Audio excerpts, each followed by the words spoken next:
Aman aman aman aman aman aman. Oy oy oy oy oy. Hadi salsa. Oğlum yakarım buraya.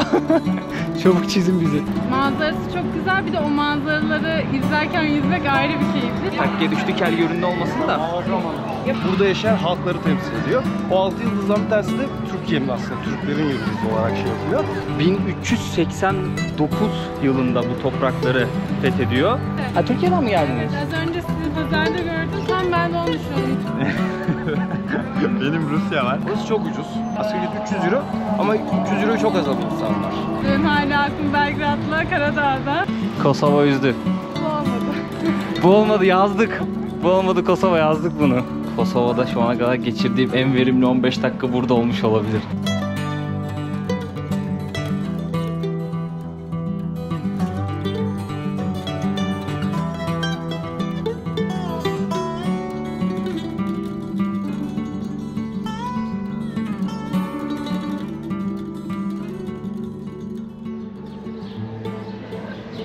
Birader senin ne güzel bir tarzın var öyle ya. Vallahi ne kadar güzel bir tarzı var çocuğun. Öyle bir tarz yapsam yakışır mı acaba bana? Bir an kendimi hayal ettim de öyle kısa paça pantolon, tişört pantolonun içinde. Biraz da bol. Belki yakışır, bilemedim, denemek lazım. Nasılsınız dostlar? Umarım herkesin keyfi iyidir. Baba nasıl saldırıyor ama köpeğe bak, sevecek ya. Köpeği görünce koştu üstüne birden çocuk. Köpek de afalladı bu ne yapıyor diye. Umarım herkes iyidir dostlar. Kosova'nın başkenti Priştine'den herkese selamlar, sevgiler. Çıktım sokaklara, güneş etkisini yitirdi, dedim tamamdır. Gezmenin vakti, bir sokaklara atalım kendimizi. İnsan kalabalığı da görmüş oluruz. Gündüz bayağı sıcaktı çünkü, o yüzden insanlar çok fazla sokaklarda dolaşmıyordu. Güneş etkisini yitirince sokaklar canlandı. Hava kararana kadar güzel bir sokak gezisi yaparız. Burada bir şeyler satıyorlar, bakalım hemen. Bir göz atalım. Geleneksel desenleri işlemişler kilimin üstüne. Hello, can I make video? Thank you. It's for special day. Abla anlamadı. Özel bir gün mü diye sordum da çok anlamadı. Ne kadar güzel renkleri ya. Burada çantalar var.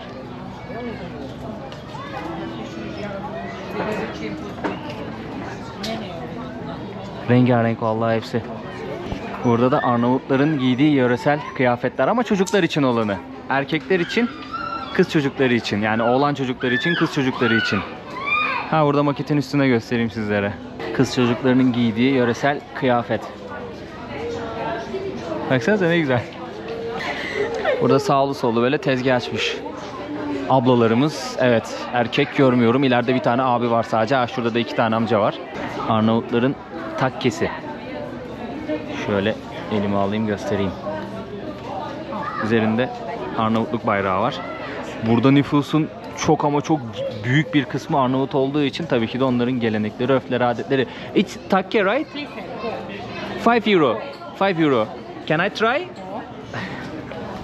Şöyle bir tane deneyelim ya. Ah, it's for women. Pes. Pes. Tamam. Okay. Şöyle. Şöyle takkeyi takalım. Takkiye düştü kel göründe olmasın da. İlginç bir şey ha bu. Nasıl göründü? Güzel göründü. Değişik duruyor ha. Çok değişik oldu ha. Değişik durdu valla. Falamenderi. Aa, burada şeyler var. Patikler var. It's a Albanian culture. Albanian culture. Kosovo. Kosovo. But population mostly Albanian. Kosovo. It's Albania que mai troşur. Albania. This Albania. This Kosovo. Ha, tamam, şu arma olanlar Kosova'nın, bu Arnavutluk bayrağına benzettiğim için öyle söyledim. Arma olanlar Kosova'nın, armasız olanlar Arnavutluğun. Faleminderit. Faleminderit de teşekkür ederim demek Arnavutça'da. Ha, burada da yetişkin kadınların giydiği yöresel kıyafet var. Hepsi işlemeli. Rengarenk desen. Ne söylememiz gerekir mesela? İsimlerinizi alayım önce hocam. Benim adım Eyüp Berke. Eyüp Berke, memnun oldum. Memnun oldum. Ben de Can Kayra. Can Kayra. Evet. Çok güzel adım varmış ya. Kayra güzel isimdir ya. Burak, ben de çok memnun oldum. Balkan turuna başladınız. Evet, Balkan İlk durak turuna başladım. Kosova mı? İlk durak Priştine, ondan sonrasında Üsküp, Belgrad, yukarıdan dönüp aşağı doğru tekrar Üsküp'e gelip Türkiye'ye dönüş yapacağız. Beğendiniz mi Priştine'yi? Öyle sorayım sizlere. Genel olarak beğendik. Genel olarak beğendik ama işte bir gün küçük gibi yani. küçük yani Çok bir fazla gün falan gezecek bir yer yeterli bulamadık. bence. Prizren'e gidecek misiniz? Yok, Yok, Prizren'e hayır, gitmeyeceğiz. Aa, keşke gitseydiniz Prizren'e. Çok güzel bir yer Prizren. Biraz deniz tatili yapmak istediğim için sıkışık bir plan yaptık. Karadağ'a biraz daha yoğunluk verdik. O yüzden burayı biraz kısa tuttuk. İlk defa mı yurt dışına çıkıyorsunuz? Benim ilk çıkışım Benim Tayland'ın Almanya'ya ilk. gitmiştim.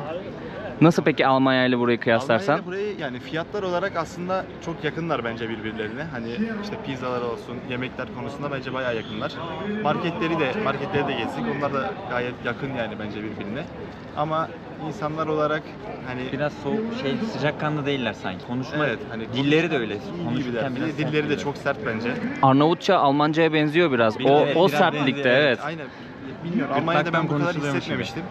Bu kadar yani sert bir dil hissetmemiştim açıkçası. Burada daha sert bence. Bence de. Peki Kıyaslarsan. bizde şöyle bir algı var ya, hani Balkanlar Türk lirasıyla gezilebilecek bir lokasyon. Bence Siz öyle mi gördünüz? Gezilir. Çok ucuz. Aynen öyle, çok ucuz. Aşırı ucuz yani. 2 günde maksimum 100 euro falan harcamışızdır 2 kişi toplamı. 2 kişi toplamı 2 günde 100 euro. Yemek, taksiler falan dahil. Konaklama vesaire her şey dahil. Her şey Yok, Konaklama konaklama işte 55 euro. 55 euroydu. 155 euro, 155 euro 2 kişi 2 gece. Evet. Evet. Her şey dahil. Her şey Her şey dahil. Odamız da güzel Aynen. bayağı da. Odamızda hemen şu tarafta bir yer. şeyin arka tarafında. Ha, bayağı merkezi yerde kalıyorsunuz. evet, Güzelmiş ya. Evimiz de bayağı iyi.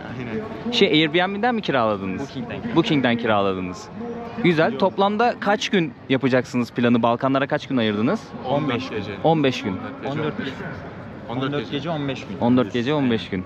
Peki Balkanlardan sonra var mı aklınızda bir rota vesaire?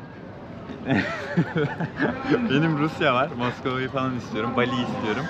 O da Çin'i Ben de Çin'i merak istiyorum. ediyor. Çin'i. Evet. Farklı Güzel. kültürler görmek Farklı adına. kültürler. Evet, Çin çok nadir giden insan var Türkiye'den. Çünkü bize vize uyguluyorlar ya. Yeşil pasaportlular biraz rahat girebiliyor. Onun dışında Yeşil var. ha, o zaman Onda yeşil var. yeşili Ben de- kullan. Bak, yeşil varken kullan. Ben söyleyeyim yani şimdiden. Ben kullanmadım. Zamanında bende de vardı. Çok pişmanım. Kullanabildiğin kadar kullan. Kullanacağım. Çin'e gitmek istiyorum işte. Sizler öğrenci misiniz? Ben 3. sınıf öğrencisiyim, işletme Hı hı. okuyorum. İngilizce işletme. Son seneye girdim. 4. sınıfım işte şu an. Ben daha yeni YKS'den çıktım. Hayırlı olsun. 18, yeni 18. Hayırlı olsun. Var mı peki aklında bir yer? Ya bilgisayar mühendisi istiyorum ama hangi üniversite olacağına tam emin değilim açıkçası. Hayırlısı olsun ya. İnşallah her şey gönlünüze göre olur. 2 tane genç kardeşime denk geldim. Onlar da Balkan turuna çıkmışlar. Onlarla birazcık sohbet ettik. Hala Türk lirasıyla buranın gezilebileceğini söylediler kendileri. Açıkçası şu ana kadar benim gözlemim de o şekilde. Yani Makedonya'da, burası da Türk lirasıyla gezilebilecek ülkeler arasında diyebiliriz. Tabii bunu Kosova seyahatimin ilerleyen kısımlarında daha da netleştiririz beraber. Daha demin orada çadır var ya, onun içerisindeydim. Şimdi burada çok fazla Arnavut yaşıyor. Onların kültürleri daha baskın. O yüzden o takkede Arnavut bayrağını görünce dedim herhalde onların bir geleneği. Bence de onların bir geleneği de ben ablayla anlaşamadım gibi geldi bana. Bayrak Arnavut bayrağı çünkü. Ama abla takkenin birine Kosova kültürü dedi, diğerine Arnavut kültürü dedi. Doğrudur. Ben de anlamamış olabilirim. Şimdi Kosova'da aşağı yukarı 2 milyon bir nüfus var. Hatta bu nüfusun 1/4'inin yakın zamanda Avrupa'ya göç ettiğini söylediler ben buraya geldiğimde. Bunun sebebi de Kosova'daki ekonomik durum ve tabii başlıca farklı sebepler de var. Çok ciddi bir kısmı nüfusun Arnavut kökenli. Sırplar yaşıyor, Türkler yaşıyor, Boşnaklar yaşıyor ve her millet kendi dilini burada konuşuyor. Ama resmi dil Arnavutça, bunun yanında Sırpça da resmi dil sayılıyor. Dediğim gibi ülkenin aşağı yukarı 2 milyon bir nüfusu var. Şu an başkentteyiz, Priştine'deyiz. En kalabalık şehir de burası ayrıca. Öncelikle adını sorayım hocam. Çok teşekkür ederim bu arada. Seyfullah. Seyfullah. Ama ben Seyfo'yu kullanıyorum. Seyfo, Senin memnun ismin nedir? oldum. Burak. Burak, memnun oldum. Ben Seyfo'yu kullanıyorum. Biraz bahsedersen girişten falan ben de ona göre kurgulayayım kafamda. Biz şeyi anlatıyordum da ben videoda, bu bayrak mevzusunu, takkadaki bayrak mevzusunu. Sefo da kulak misafiri oldu. Ben anlatayım sana istiyorsan onun dedi. Sağ olsun. Şimdi kendisinden dinleyeceğiz, evet. Çekerken kulak misafiri oldum. bu Arnavutların neden bu kırmızı bayrağı kullanmadığını ya da onların her evin önünde mesela bu bayraklardan var. Her çatıda bir Kosova bayrağı vardır, bir Arnavutluk bayrağı var. Zamanla burada savaş olunca Amerika geliyor, Bosna'ya çizdiği gibi burada bir bayrak çiziyor bunlara. Şu anki mavi bayrak, şu mavi bayrak. Yani şöyle gösterelim. aslındaki. Şu mavi bayrak Kosova bayrağı. Siz Sen ekranda onu fotoğrafını dalgalanırken görürsünüz, evet. Orada 6 tane yıldız var. Bu 6 tane yıldız burada yaşayan halkları temsil ediyor. O 6 yıldızdan bir tanesi de Türkiye'nin aslında, Türklerin yıldızı olarak şey yapıyor. Burada yaşayan azınlıkları o 6 yıldızla şey yapmak istemişler aslında. Temsil simgelemek etmek istemişler. Temsil etmek istemişler. Her evin çatısında şey vardır. Mutlaka o kırmızı Arnavutluk bayrağı vardır. Hala onlar o bayrağı kabul ediyorlar. Bu bizim bayrağımızdır. Bu bizim gerçekten kültürümüzdür. Halk olarak çok farklı halklar. Yani burası birazcık daha modern. Birazcık daha Selamlar, moderne kaçıyor. Arnavutlar birazcık daha kaba kaçıyor bunlara göre. Ama bu şey değil böyle. Çok kibar insanlar gerçekten. Özellikle Arnavutlar gerçekten çok böyle mütevazı insanlar. İnsanlar evlerine hem Arnavutluk bayrağı asıyorlar hem de Kosova bayrağı kendi asıyorlar. bayrağı, Yani aynen. ikisini de kabul ediyorlar İkisi de aslında. İkisi de kabul ediyorlar. Çünkü onlar da Arnavut baktığı zaman Arnavutça konuşuyorlar. Ama şöyle var. Arnavutça'da 2 tane lehçe var. Bu lehçelere bakarsın sen. İşte Arnavutların konuştuğu lehçe ile Kosova'nın konuştuğu lehçede bir farklılık var. Yani ufak tefek çok anlaşabiliyorlar ama iki ayrı lehçeye ayrılıyor. Yine de anlaşılıyor fark. Tabii anlaşılıyor. Bizim Azerbaycanlılar gibi denilebilir aslında. öyle. Azerbaycan ve biz gibi olabilir. Dikkat et. Yani genel olarak böyle. Burada kültürel çok şey yok. Yani lezzet olarak. Yani genel olarak işte bizden olan, Osmanlı'nın mutfağı olan şeyler var. Köftedir, tavuktur, bu tarz şeyler, standart şeyler var. Geleneksel böyle buraya geldiği zaman bir yemek bulamazsın işte. Börek var. O da bizden baktığı zaman. Fay. Fay Arnavutça'da şey demek. Pardon. Pardon. Ha, burada faleminderit miydi? Faleminderit teşekkürler Faleminderit demek. teşekkürler Yani demek. ben sana çok kısa da böyle bir neler şey yapıyor onları da şey yaparım, bahsederim bir sonraki. Merhaba ne demek? Merhaba, Pirşindetje demek. Pirşindetje. Priştidetje. Pirşindetje. Prişindetje. Aynen. Aa, uzunmuş ya. Evet, yani. Hakikaten zormuş ya Arnavutça. Zor, çok zor. Ben şöyle şu an A2 B1 arasında bir şeyim. A2 Çok B1 öyle güzel, öğrenemiyorum. Ama güzel. hani kursa falan gitmedim. Hep kendim. Kendin böyle- öğrendin. Çok Tabii, güzel. tabii, aynen. O zaman öğreniliyormuş. Öğreniliyor ya, zor ama gerçekten zor. 1998-99'da Sırplarla bir Sırplarla savaş Kosova oldu. Savaşı oldu. Daha sonrasında NATO'nun araya girmesiyle filan Sırbistan durdu. Bir Aynen, etnik temizlik savaş yapıyorlardı. bitti. Bayağı insan katledildi o sırada. Savaşta işte kadınlar, çocuklar, yaşlılar hepsi bayağı bildiğin katledildi. 2008'de de tek taraflı olarak bağımsızlığını- bağımsızlığını ilan Aynen, ediyor. Sırbistan Sırplar kabul hala etmedi. burayı kendi ülkelerinin bir özel bir bölgesi olarak kabul ediyorlar. Kabul O yüzden etmez. Çünkü mesela buradan ben Türk vatandaşı olarak Sırbistan'a giremiyorum. Evet, Anca ne sıkıntı. yapmam gerekiyor? Başka bir ülkeye geçip oradan Sırbistan'a girmem ben gerekiyor çok değil mi? sıkıntı yaşadım, evet.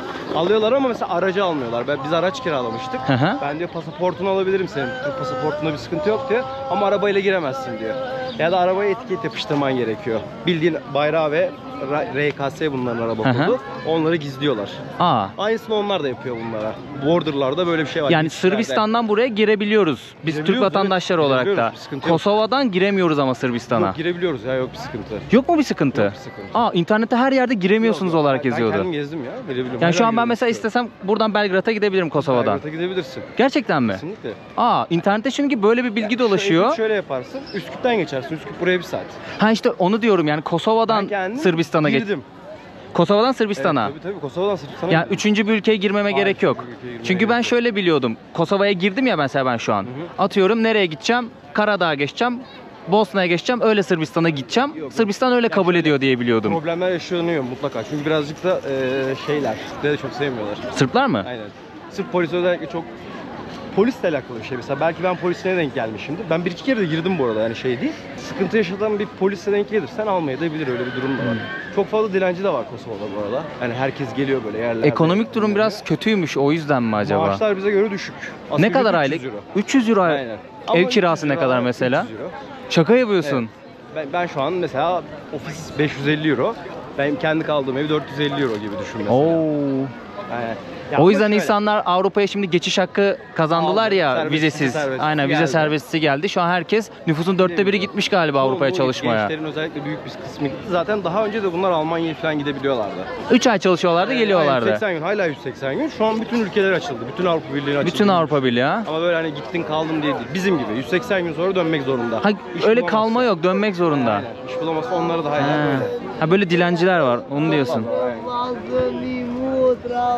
Bunlar bayak ama ya. Hatırlıyorum ben 5 sene önce de aynısını yapıyorlardı. Evet, çok fazla şey var. Burası Şaban. Bu işte ünlü bir köftecisi. Ha burası. Aynen burada gelip yiyebilirler yani güvenli bir şekilde. Türkçe de biliyor içerideki abi. Aa, güzel. Aynen garsonların bir kısmı biliyor. İşte bunlar Goralı mesela. Bu 6 yıldızdaki bir tanesi de halktan bir tanesi aslında. Buranın Gora halkı değil mi? Aynen, Gora'nın. Yani, ama bunlar mesela savaşa katılmamış Sırplarla. He. Sırplara daha yakın, hepsi Sırpça bilir. Peki şu an halklar arasında böyle bir şimdi pimi çekilmiş bomba gibidir aslında burası baktığımız zaman. Çünkü NATO askerleri dolaşıyor değil mi burada? KFOR var buranın, NATO ile şey yok. KFOR kendi özel birlikleri var. Kendi özel birlikleri. KFOR diye geçiyor. Çünkü Alman şeyli NATO'ya bağlı da hani KFOR yönetiyor aslında asker. Orada senin Yani gördüğün yaban- bütün askerlerin çoğu KFOR'dur. şu Alman patch vardı. KFOR onlar. KFOR mu onlar? Evet. He, ben de Hatta bu NATO sene- koruyor Hatta zannediyordum. bu sene Genelkurmay Başkanı'nın KFOR'un Türk bir Genelkurmay Başkanı. He. Yani işte oranın kendi adı bilmiyorum hani askeri rütbesini de bu sene Bak, Türk yönetiyor. İyi ki KFOR'u. denk geldim. Ben videoda NATO diye söylerdim çünkü öyle biliyordum ben. NATO'yu da şey ama onlar KFOR işte yani. KFOR Aynen. tamam. Başka bir ama bir kuvvet koruyor çünkü Mitrovic'e de hala problemler Evet. ara ara oluyor. Bu arada çok fazla Sırp ve şey var. Sırp azınlık çok var. Orada mesela maaşlar 1 Ocak'tan sonra maaşlar da burada Euro'ya geçti. Aslında burası Euro'yu kullanıyordu ama o Sırbistan vatandaşları Sırp dinarıyla maaş alıyordu. 1 He. Ocak'tan sonra bu da kesildi. Onlar şu an Euro ile alıyorlar maaşı. Mitrovic'deki ya da bu Sırp azınlıkları burada çalışanlar. Mesela kiliseler var. O kiliseleri Sırplar yönetiyorsa onlar da haliyle Sırp dinarıyla maaş alıyorlar diye düşünebilirsin. Burası İskender Bey Meydanı Aynen, değil mi? bu İskender Bey Onun anıtı. zamanında onun anıtı. Aslında Osmanlı'da şeydi, Yeniçeriydi. İskender Bey Yeniçeriydi evet. Bir de Osmanlı Yeniçeriydi. Bizim yasında Yeniçerimizdi. Sonra burada bir azınlık şey çıkartıyor, ayaklanma çıkartıyor. Buraya alıyor tekrardan. Arnavut değil mi kendisi? Evet, Arnavut. Ama şöyle, bizimkiler bunu almışlar zamanında. Yeniçeri Ocağı'nda yetiştirmişler. Buradan almışlar. Devşirme. Kendisi. Evet. Baktığın zaman. Anıtıda gösterelim mi Tabii istiyorsan? gösterelim, buyur. Almışlar. O da burada bir ayaklanma çıkartıyor ve isyanda bu başarılı geliyorlar. Osmanlı Kosova problem yaşıyor burada. Aslında kendisi de Yeniçeri yani baktığı zaman. Osmanlı'nın yetiştirdiği bir Yeniçeri. Bayağı da iyi, burayı çok iyi bilen. İskender Bey diye geçiyor. Onlar da Skenderberg diyorlar. Şimdi İskender Bey'in Üsküp'te anıtı var, Evet. Tiran'da anıtı var, bir de, Bir de burada var. Ama Priştine'de anıtı var. Arnavut Evet yani kendisi kendisi. zaten o şeydeki anıtı çok böyle ihtişamlı. Çok Tiran'daki büyük. anıtı. Evet evet. Tiran'daki de şeyde, Üsküp'teki de Üsküp'teki bayağı de evet doğru. Bayağı büyük. 1405-1468 yazıyor üstünde. Gördüğün gibi zaten elinde de kılıç var. Evet. Zaten şu an baksam buradan bir Osmanlı işte paşası Çok filan şey dersin görebiliyorsun yani aynen. evet. Tabii at bizim kültürümüzde önemli. Government binası bu da. Mesela Kosova'nın. Şey hükümet binası. Yani hükümet binası. Aa onu bilmiyordum. Arkanda tiyatro var. Şurada eskiden oteldi. Bennington. Hangisi? Şu otelde. Eskiden, şu an alışveriş merkezi. Ha, burası Bennington. tiyatro. Orası tiyatro aynen. Genelde insanlar hep burada vakit geçiriyordu. Ya Ben 5 sene önce geldiğimde evet, de bütün kalabalık buradaydı. Şeş ve Nene Teresa diye geçiyor aslında. Bu meydan ikiye de ayrılıyor. Yarı tarafı Şeş, Şeşi diye yazılıyor. Diğer tarafı da Nene Teresa. Nene Teresa da burada bayağı yoksullara falan yardım etmiş bir kadın zamanında. Kendisi bir rahibe de aynı zamanda. Şey değil mi? Mother Teresa, Aynen, Rahibe Mother Teresa. Aynen, Rahibe aynen. Teresa. Tam olarak bizimkiler Evet. öyle bilir. Aynen, Mother Teresa. Orada bayağı Hatta buranın evsizlere- bitiminde şey vardı, onun kilisesi vardı, Kilisesi var. katedrali. Tam bu şeydeki katedralin adı Nene Teresa diye geçiyor. O aslında burada bayağı yardımcı olmuş şeylere. İşte halka yemek vermiş. Rahibe de zaten kendisi. Evet. Bayağı insanlara, yoksullara Evet, yardımcı insan olmuş. hakları aktivisti. Zaten Nobel Barış Ödülü de almış Aynen. 1979'da. Aynen, süper bilgi. O zaman son bir soru sorayım. Tabii.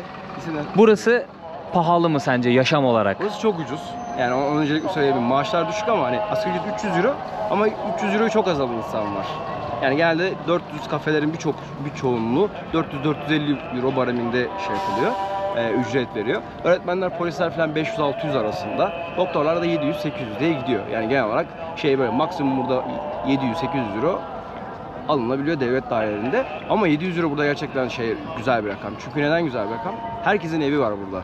Ha, kira ödemiyorlar. Kira ödemiyorlar. Ha, Mesela o güzellik kira var. ödemezsen, mesela burada benim aylık mesela masrafım 500 euro, 300 euro arası değişiyor. O tamamen senin açılmana göre. Evet, Yani sen yediğine daha içtiğine fazla- harcamana Evet, bağlı. tabii. Daha böyle sıkarsa 300-400 euroya gerçekten kapatırsın olayı. Ucuz.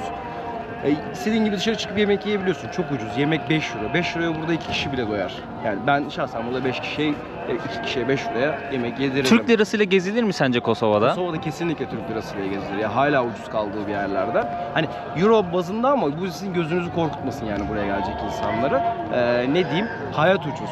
Yani 35 ile bile çarpsan gerçekten ucuz kalıyor. Çünkü bir yemek 5 euro.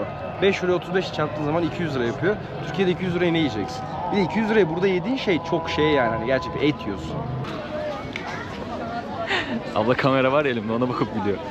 Balkanlarda gezmenin en güzel yanı da bu. İlla ki bir Türkiye denk geliyorsunuz ve burada yaşayan bir Türkiye'de denk gelme ihtimaliniz çok yüksek. Bilgi alabiliyorsunuz ya, bak. Belki röportaj şeklinde gitti ilk gün videosu.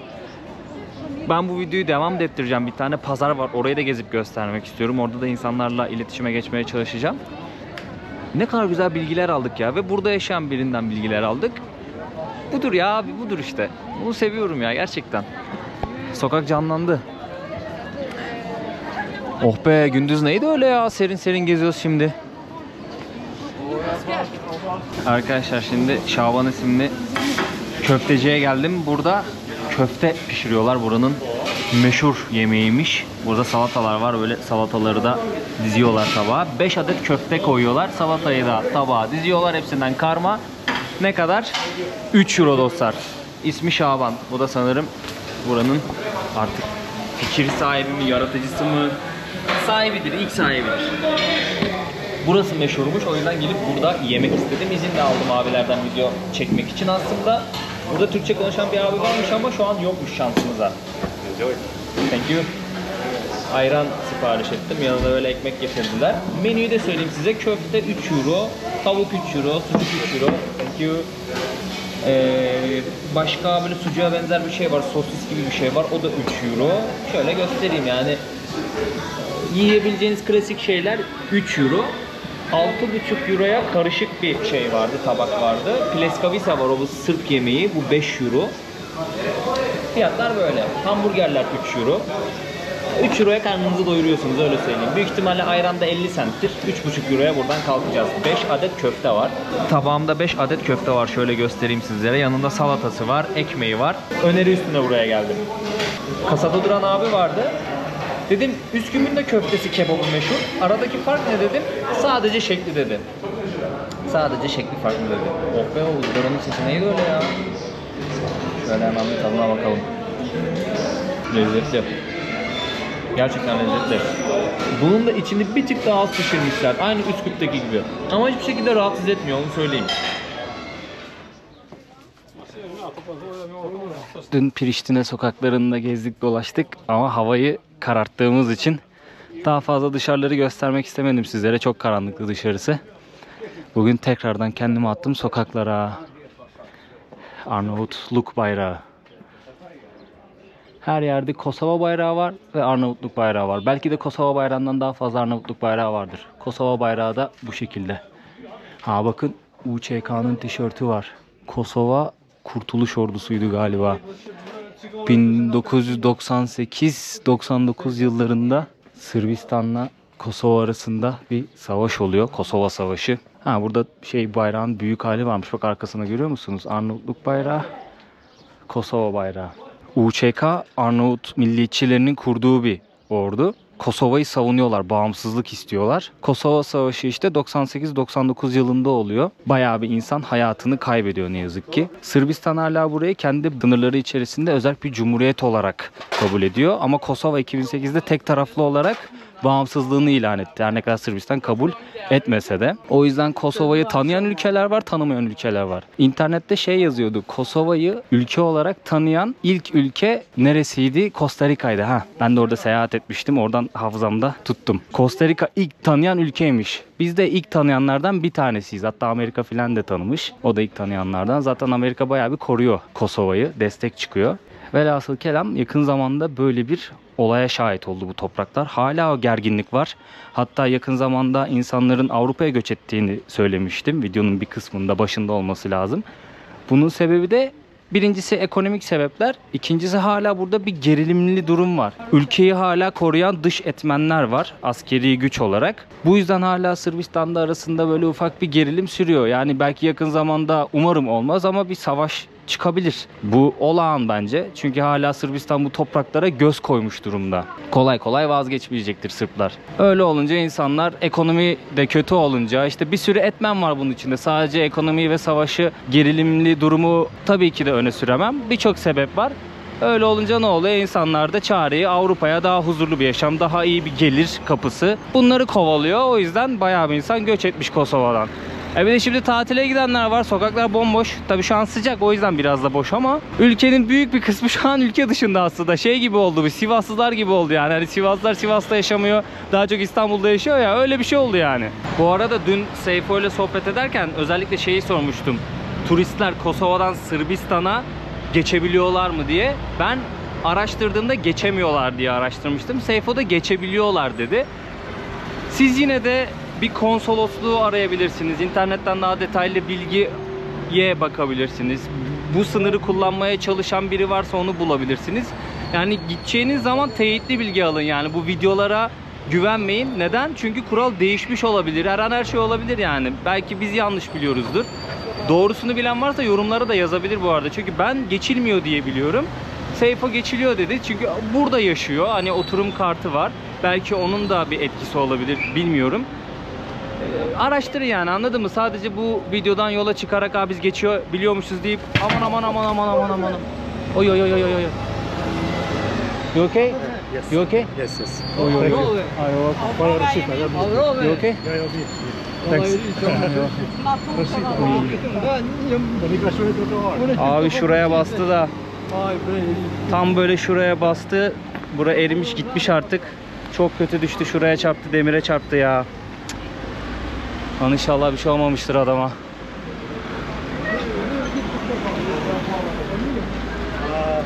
Can you take one? No, thank you. Parlamentary, thank you. No worries. Thank you, no worries. Bir tane şey yap dedi, al istiyorsan dedi. Yani yardım etmeye çalıştım ya.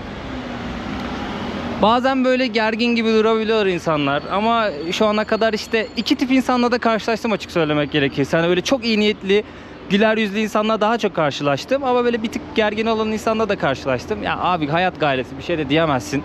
Belki ekstra elimde kamera olduğu için gıcık kapıyor bile olabilir, ona da bir şey diyemem, haklılar. Velhasıl kelam, araştırın abi yani. Ben de yanılıyor olabilirim, belki Seyfo da yanılıyor olabilir, belki ikimiz de yani. Ben internetten bilgi aldım, o zaman doğruydu. Seyfo da yakın zamanda gitti, o zaman doğruydu. Sonradan kural değişmiş olabilir. Araştırın. Daha da uzatmayayım lafı. Gittikçe uzuyor çünkü. Teyitli bilgi alın, son dakika bilgi alın. Başkent Priştine'de görebileceğiniz önemli yerlerden bir tanesi Fatih Sultan Mehmet Camii. Hemen onun karşısında da meşhur bir saat kulesi var. Caminin içini göstermek istiyorum sizlere. Bakalım ibadet eden yoksa ya da girmeme izin verirlerse, çekmeme izin verirlerse göstermek istiyorum. Osmanlı Devleti kaç yılındaydı? 1389 yılında bu toprakları fethediyor. Yanlış hatırlamıyor isem. Ta ki 1913 Balkan Harbi'ni kaybedene kadar. Yani çok uzun bir süre bu topraklara hükmetmiş. Tabi geldiğinde ne yapıyor? Türkleştirme politikası, İslam'ı yayma. Bu topraklarda Türkçe çok uzun süreler hakim olmuş ki hala Türkçe konuşan yerler, şehirler, bölgeler var. Bir bakalım içeriye. Şurada da yazıyor zaten TİKA. Bütün şeyleri üstlenmiş. Restorasyondur vesairedir. Bütün masrafları üstlenmiş. 2010-2013 yazıyor.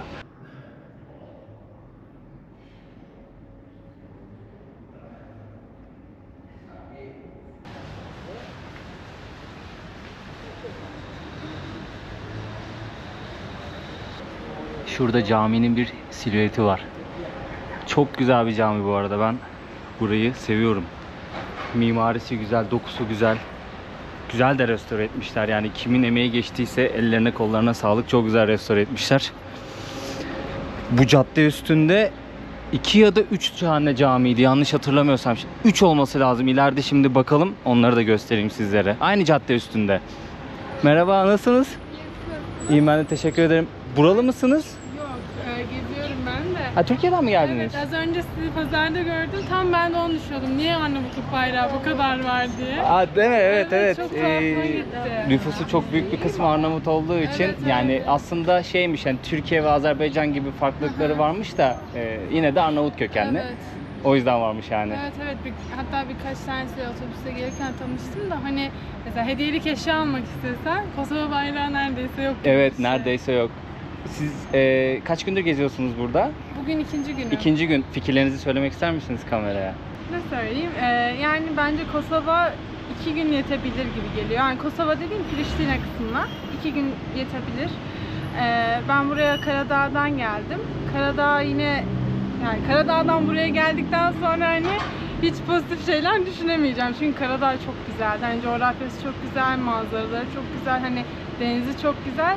Buraya geldikten sonra yani çok kısıtlı yer var aslında gezilebilecek. Hani Prizren'e gittiniz mi? Prizren'e gitmedim. Oraya yarın gideceğim. Bir de bir yer var diyorlar. Peş mi? Öyle bir şehir var sanırım. Oraya güzel diyorlar. Prizren'e güzel diyorlar. Orası bir de bir yer vardı. Şimdi buraya nasıl gideceğimi bilmiyorum ama. Burasının da çok güzel olduğunu söylüyorlar. Krasavnica. Yani yol tarifinde hiçbir şey göstermiyor. Güzelmiş harbiden. Hatta okuduğum yazıda şey diyor, hani Sırbistan bayrağını çok fazla görebilirsiniz. Ama hani tam böyle orada yaşayan Sırplar çok fazla varmış. O yüzden aslında hani o da birazcık tuhaf. Evet. Aralarında bir anlaşmazlık Evet. var ama çok da fazla var yani. Öyle güzel ama yine de. Burası da farklı. Birazcık işte hani Türkiye'yi anımsattı bana birkaç yeriyle. Ama Türkiye mi burası mı dersen Türkiye'yi seçerim tabii ki. Karadağ peki? Onunla ilgili bir öneriniz var mı? Karadağ ya hani yazın gidiyorsanız 5 gün de yetmez bence. Birkaç gün daha gitmek lazım.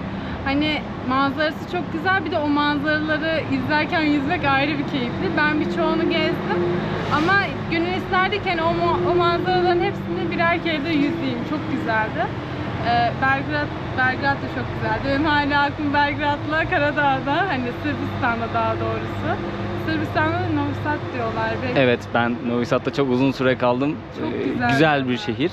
Hatta Temmuz ayıydı galiba, yanlış hatırlamıyorsam. Exit Festivali var. Tekno bir festival sanırım. O bayağı meşhur Avrupa'da. Evet, duydum. Oraya gidecek birkaç arkadaşım vardı. Bana nasip olmadı. Fatih Sultan Mehmet Camisi hemen şurası. Bir tane cami burada var.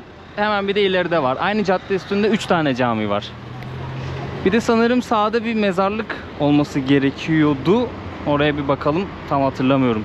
Osmanlı döneminden kalan bir mezarlık diye aklımda kalmış. Mezarlık gördüm ama Ya şey vardı çünkü hatırlıyorum, bu camiyi restore etti TİKA. Hatta keza bunu da öyle. Evet. Hatırlıyorum, bunu hep fotoğraf çekiyordu. Bu biraz tarihi bir cami. Evet. Turistler hep gelip bunun fotoğrafını çekiyor. Ben de şans eseri gördüm. Şurası mezarlık olması lazım. Başka bir şey de olabilir. Gerçi çok emin değilim ama şurada bir lahit var. İçeride bir bilgilendirici not var ama üstünde bir Türk bayrağı yok. O zaman Osmanlı dönemine ait olmayabilir. Öyle olsaydı TİKA'nın amblemi vesairesi oluyordu. Türk bayrağı oluyordu ya da. Hemen şu caminin karşısında diyebilirim. Burası da müze. Ama kapalıymış bugün. Pazartesi günleri kapalı oluyordu değil mi? Pazartesi günleri kapalı. Ben hatta kapı biraz aralık da gireyim dedim. Bugün kapalıyız diye beni geri çıkardılar. Çok Ya güzel. Priştine'de yapılacak birkaç aktiviteden bir tanesi. Buraya gelen turistler çıkıyor. Şehrin manzarasını izliyorlar. Şurada stadyum var. Onun önünde hemen basketbol salonu ve tiyatro salonu var. Konser salonu da aynı zamanda, yanlış hatırlamıyorsam. Burası üniversite dostlar. Şöyle göstereyim sizlere. Hemen böyle şehrin göbeğinde üniversite var. Burası kütüphane. Çok ilginç bir mimarisi var. 5 sene önce içine girmiştim. Şu an üniversite kapalı, o yüzden gidemiyorum oraya. İçinin tasarımı normal, basit ama dışının tasarımı birazcık tuhaf, böyle değişik bir tasarım yapmışlar. Üstüne de bir sürü kubbe koymuşlar. Zaten binaları görüyorsunuz. Gelişiyor yani şehir, anlayacağınız. Üniversitenin içerisinde bir tane kilise var ama şu an kapalıymış. Hiçbir şekilde içeri girilmiyormuş. Bu Çan Kulesi yoktu. Bunu da yeni bitiriyorlar diyeyim ben size. Sanırım dış sıvası kaldı, boyası kaldı. Çanı takacaklar, artık çift çan kulesi olacak burada. Şu an Nene Teresa, yani Rahibe Teresa Katedrali'nin kulesindeyim. 1,5 euro vererek buraya çıkabiliyorsunuz. Gelmişken çıkın. Yani gelirseniz çıkın, çünkü buradan manzara izliyorsunuz. Gerçekten yapacak bir şey yok Priştine'de. Ben de ilk gün aktivitesi olarak, ilk gün videosu olarak burayı göstermek istedim sizlere. Şu arkadaki yol, burası. Dümdüz gidin, şeye kadar gidiyor. Hatta buradan gözüküyordur da ben seçemiyorum. Otogara kadar gidiyor. İleride bir tane de AVM var. Yani genelde gezeceğiniz yerlere bu çevrede olacak ve daha çok bu cadde üstünde gezeceksiniz. Şeş dedikleri bu cadde üstünde gezeceksiniz. Bu anıtın hikayesini biliyor musun? pek bilmiyorum. Yani yeniden doğuş anlamına geldiği için koymuşlar galiba. Evet, öyle bir şey var. Ben de hatırlamıyorum. Dedim belki sen hatırlıyorsundur. Pası sana atacaktım ama. Buraya ilk geldiğimde bunun şeyi farklıydı, tasarımı farklıydı. Herkes böyle bir şeyler yazıyordu üstüne. Şimdi bayağı böyle şehir silüeti dizayn etmişler üstüne. Güzel de gözüküyor aslında. Sanırım şu Berlin simgeliyor, Paris, Evet. Ondan pek bir Amsterdam simgeliyor, Roma simgeliyor. Yani Kosova'nın kuruluşuna özel bir anlamı vardır diye düşünüyorum. Vallahi kusura bakmayın dostlar, unuttum anlamını. Ben de öyle diye hatırlıyorum. Öyle bir şeydi ama Belki tam olarak kuruluşlarını simgeliyor diye biliyorum, yalan da olabilir. evet. İlk yapıldığında şeymiş, böyle Kosova'yı tanıyan her ülkenin renklerine boyamışlar ama sonradan tabii değişmiş. Şimdi de şöyle yakından da göstereyim de. Vallahi internetim olsa bakardım anlamına. Mesela bu Amsterdam'ı simgeliyor sanırım. Burası Moskova mı, neresi? Burada Roma var. Ben de 5 yıl önce böyle adımı falan yazmıştım. Bir şeyler yazmıştım ama tabii ki de sonradan boyanmış. Silinmiştir mutlaka. Yani gelenler burada bir fotoğraf çekiliyor. Ha bakın, UÇK. Kosova Kurtuluş Ordusu, dilim dönmedi. Dediğin doğru, devletin doğuşunu ve tanınma mücadelesini anlatmaktadır diyor. Bu şey. Not tuttun o zaman. Yok, not tutmadım. Ha, internetten bak. Şurada bir yerde de Kosova Gizli İstihbaratı'nın binası var. Neyse videoda söylemeyeyim de çünkü çökerler bir de. Ben de yeni öğrendim de. İstanbul yok ya. Şurası Atina. İnsan bizi de koyar ya. Biz ilk tanıyan ülkelerden bir tanesiyiz. Ayıp be. Ya da var, biz görmüyoruz. Arkasında var mı yazı? Yok sanırım arkasında. Ha, varmış ya. Arkaya da aynısını çizmişler ama. Şu diyeceğim de yok. Aa, şu mu? Hangisi? Şu köprü. Bu değil mi ya? Köprü gibi yani, Fatih Sultan Mehmet Köprüsü, Ortaköy Camii birleşimi gibi bir şey canlandırdım kafamda ama artık anlam çıkarmaya çalışıyorum. Neyse, üzdü. Kosova üzdü. Bu olmadı. Bu olmadı, yazdık. Bu olmadı, Kosova, yazdık bunu. Şu tatil şeyi olabilir ama yani, deniz, kum, güneş ya Türkiye. Sonuçta tatil bölgesi. Yok, Bir de yok. Yunanistan'la yan yana. Yok. Oğlum yakarım buraya. Çabuk çizin bizi. Dostlar, biz şimdi terminale geldik. Gilan'a giden otobüse bineceğiz. Gračanica isminde bir kasaba var. Orada ineceğiz. Bir tane Sırp Ortodoks kilisesi var. O kiliseyi görmek istiyoruz. Mimarisi güzeldi. Şehrin içerisinde yapacak pek fazla bir şey yok. O yüzden kiliseyi ziyaret edelim istedik. Yakındı. 11 kilometre. O yüzden bir bakacağız oraya. Ne haber? İyi misin? Sana da bilet alalım mı ha?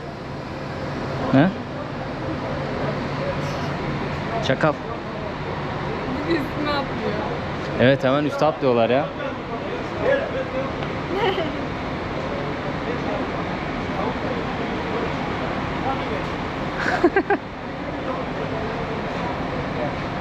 Hadi salsa.